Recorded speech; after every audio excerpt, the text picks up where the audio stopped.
उस मंदिर की कई महिमाएं हैं, कई कथाएं आती हैं उस जगह की, रमण रेती की, जहां पर हमारे बाके बिहारी खेलते हैं। बाके बिहारी ने रमण रेती में खेला है और जो लोग रमण रेती गए हैं वहां साक्षात प्रमाण है कि आप थोड़े से वहां लेटोगे तो लेटते ही चले जाओगे। उस रज को छोड़ने का मन नहीं करता, उसी तरह इस बिहारी जी को छोड़ने का मन नहीं करता। जन्मों से हमसे बिछड़े हुए हैं, ऐसे हमारे बिछड़े हुए हैं, उनसे मिलाप करने के बारे में सोचो कि हमसे ऐसी क्या गलती हो गई जो आज तक परमात्मा हमें नहीं मिला। भगवान के तो ऐसे ऐसे भक्त हुए जिनमें से एक संत का नाम तो शिवरी आता है। ये शिवरी कौन थी? कौन थी ये शिवरी जो इतनी बड़ी संत बनी? ये भीलन जाति की थी। किस जाति की थी? भीलन जाति की थी। जब इसकी शादी हो रही थी तो परिवार वालों ने उसकी शादी कराने के लिए कई जान जनावर लेकर के आए। जैसे ही जान जनावर को लेकर के आए तो शिवरी ने पूछा, माँ ये जान जनावर किस लिए आए हैं? तो उसकी मैया ने कहा कि बेटी तेरी शादी में आए। वहां पर राम आए तो शिवरी ने फूल बिछा दिए और राम को जैसे ही शिवरी ने देखा तो शिवरी की नेत्रों में आंसू बह गए। शिवरी ने अपने नेत्रों के आंसू से राम के चरणों को धो दिया।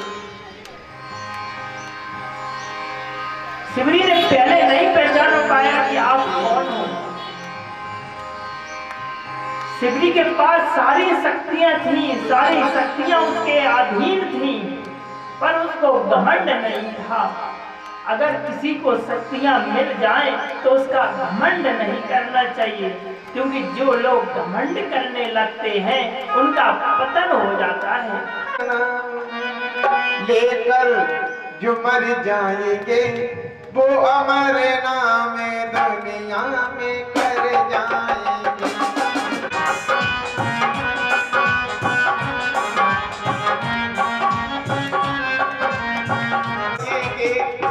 इधर भेज देगा उधर जाएंगे, वो जिधर भेज देगा उधर जाएंगे।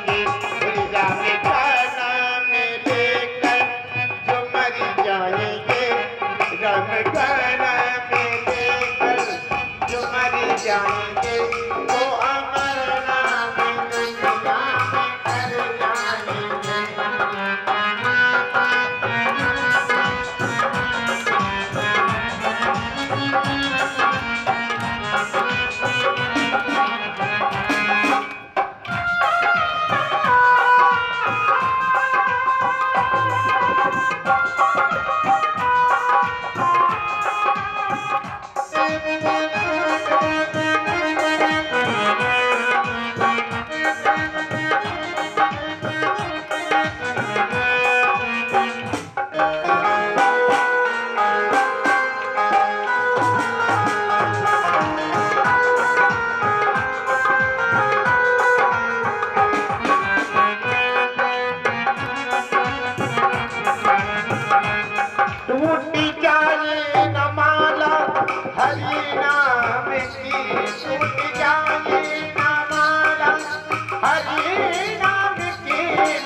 राम का नाम लेकर जो मर जाएंगे, राम का नाम लेकर जो मर जाएंगे वो अमर नाम दुनिया में कर जाएंगे।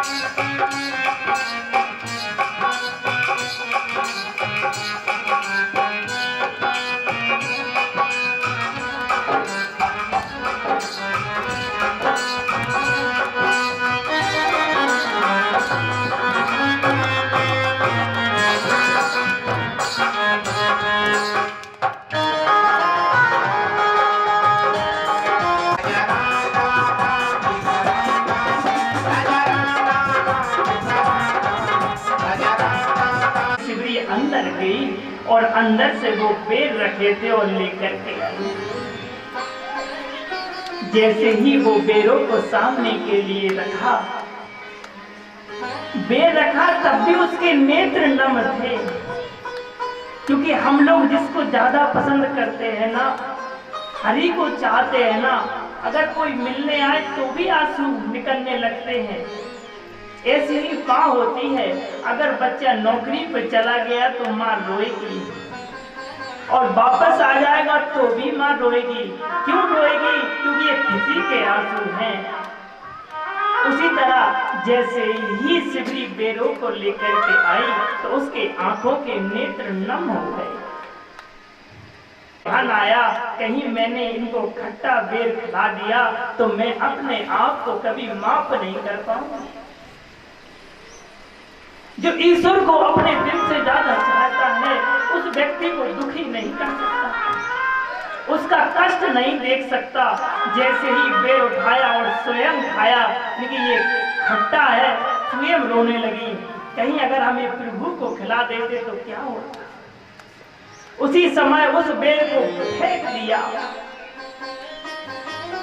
और दूसरा बेर उठाया और दूसरा बेर खाकर देखा क्योंकि हाँ ये मीठा है, और राम को जैसे ही दिया तो राम के नेत्रों में आंसू भर आए। राम ने बड़ी सुंदर बात कही।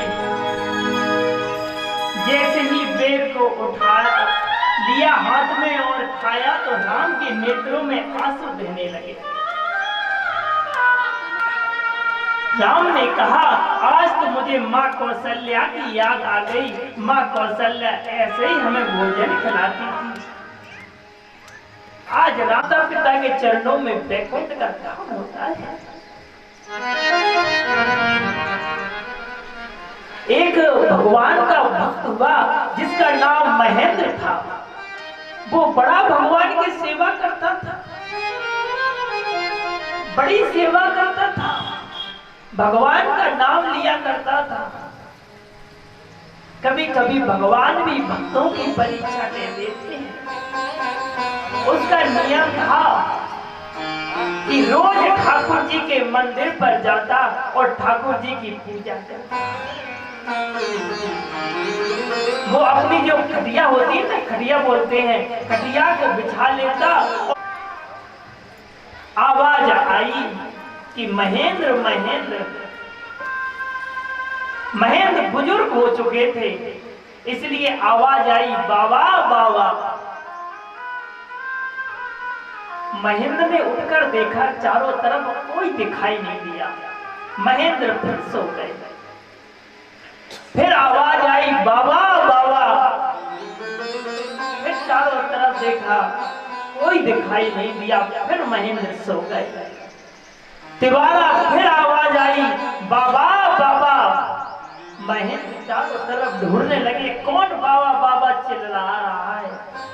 जैसे ही महेंद्र अंदर गए तो जहां वो ठाकुर जी सो रहे थे वहां पर वो चदरा ओढ़ाना भूल गए थे। चदरा ओढ़ाना भूल जाओ, तुम्हारी सारी शक्तियां छीन हो जाएं, तुम्हारे पास कुछ ना बचे। अब देवेंद्र चारों तरफ भटकने लगे और नेत्रों में आंसू बहाए कि ये क्या हो गया मुझ पर कि मैंने संत का अपमान कर दिया। जो इंसान संत का अपमान करता है उसकी भगवान कभी पूजा स्वीकार नहीं करते। कोई कितना भी राजा हो उसका भी स्वीकार नहीं करते। अगर आपके द्वारे पर अगर कोई संत आता है, अगर आपके पास पैसा नहीं है तो मत दो पैसा। जो आपने भोजन बनाया है उसमें से ही अगर